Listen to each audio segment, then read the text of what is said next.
என் ரத்தத்தின் ரத்தமான உடன்பிறப்புகளே, இன்று அறிவுலக மேதை பேரறிஞர் அண்ணா அவர்களின் பிறந்த நாள். இந்த பிறந்த நன்னாளில் அறிஞர் அண்ணாவின் இதயக்கனியாக இருந்த எம்ஜிஆரை பற்றி அந்த அறிவுலக மேதை அண்ணா சொன்னதை இங்கே தருகின்றேன். புரட்சி நடிகர் எம்ஜிஆர் அவர்களின் வெற்றி இயற்கையானது, இமயம் போன்றது. அப்படிப்பட்ட வெற்றியை எட்டிப்பிடிக்க முயன்ற பிறர் சறுக்கி விழுந்து விட்டனர்.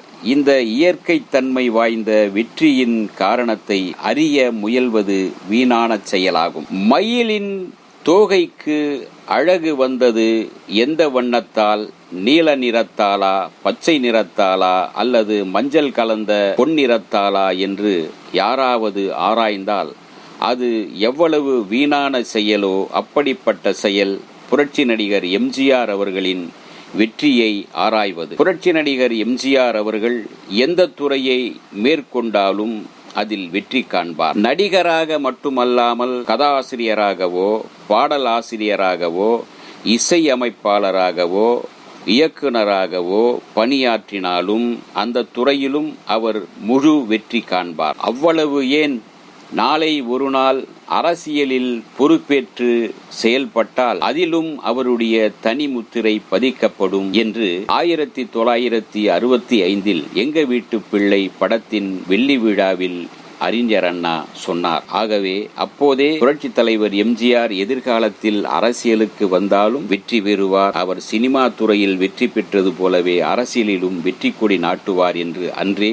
அண்ணா சொல்லிவிட்டார். அது மட்டுமல்ல, ஒரு காலத்தில் நடிகர்கள் அரசியல் பக்கமோ வெளி உலகையோ எட்டி பார்ப்பதில்லை. அவர்கள் கலை உலகிலேயே வசித்துக் கொண்டிருந்தவர்கள். அப்படிப்பட்ட அந்த நடிகர்களை 20ஆம் நூற்றாண்டில் வெளி உலகை எட்டி பார்க்கவும் கலை உலகில் இருந்து அரசியலுக்குள் வரவும் காரணகர்த்தாவாக இருந்தவர் புரட்சி நடிகர் எம்ஜிஆர் என்பது அண்ணாவின் கருத்து. அரசியலுக்குள் வந்த புரட்சி நடிகர் மக்களின் மனங்களில் இடம் பிடித்தார். மக்களின் மனங்களில் இடம் பிடித்ததோடு தன்னுடைய படங்களின் மூலம் மக்களுக்கு நல்லதை சொன்னார். மக்கள் மனதில் இடம் பிடித்தார்.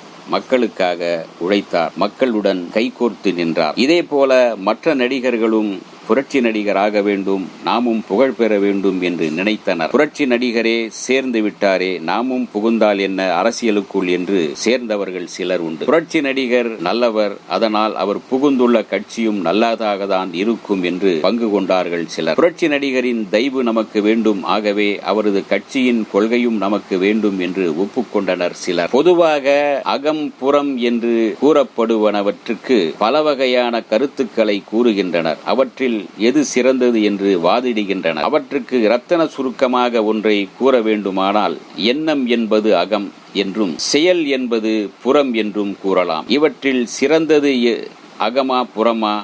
தமிழ் மக்கள் அகத்தையும் புறத்தையும் சமமாக பாவித்து வந்துள்ளனர். நடிகன் நடிகனாகவே இருந்துவிடக்கூடாது, அதே போல கலை கலைக்காகவே இருந்துவிடக்கூடாது. நடிகரும் மக்கள் இனமே, அதே போல வாழ்வின் வளத்துக்கே கலை உதவ வேண்டும் என்ற சீரிய நோக்கம் கொண்டவர் புரட்சி நடிகர். புரட்சி நடிகர் எம்ஜிஆர் மக்களுக்கு உதவுகிறார், உதவ வேண்டும் என்று துடிக்கிறார், உதவி செய்து கொண்டே இருக்கிறார். ஆக அகத்திலும் நடிப்பிலும் புறத்திலும் அரசியலிலும் ஒருங்கே சிறப்பை எட்டி பிடித்திருக்கின்றார் புரட்சி நடிகர் எம்ஜிஆர். இது 1966 பேரறிஞர் அண்ணா எம்ஜிஆருக்கு சூட்டிய புகழ் மாலை. ஆக எம்ஜிஆர் அண்ணாவின் இதயக்கனி ஆனது இப்படித்தான். அவர் எம்ஜிஆரை அண்ணா எப்போதும் புரட்சி நடிகர் என்று அப்போது சொல்வார், என் தம்பி என்பார். அந்த அன்பும் அந்த பேச்சும் தான் அண்ணாவிடம் அவரை கொண்டு போய் சேர்த்தது. வாழும் காலம் வரை அண்ணாவின் புகழ் பாடிக்கொண்டே இருந்தார் புரட்சி நடிகர் என்பது யாரும் மறுக்க முடியாதது. இந்த வீடியோ உங்களுக்கு பிடிச்சிருந்தா லைக் பண்ணுங்க, ஷேர் பண்ணுங்க, கமெண்ட் பண்ணுங்க, சப்ஸ்கிரைப் பண்ணுங்க, மறக்காம பெல் ஐகானை கிளிக் பண்ணுங்க.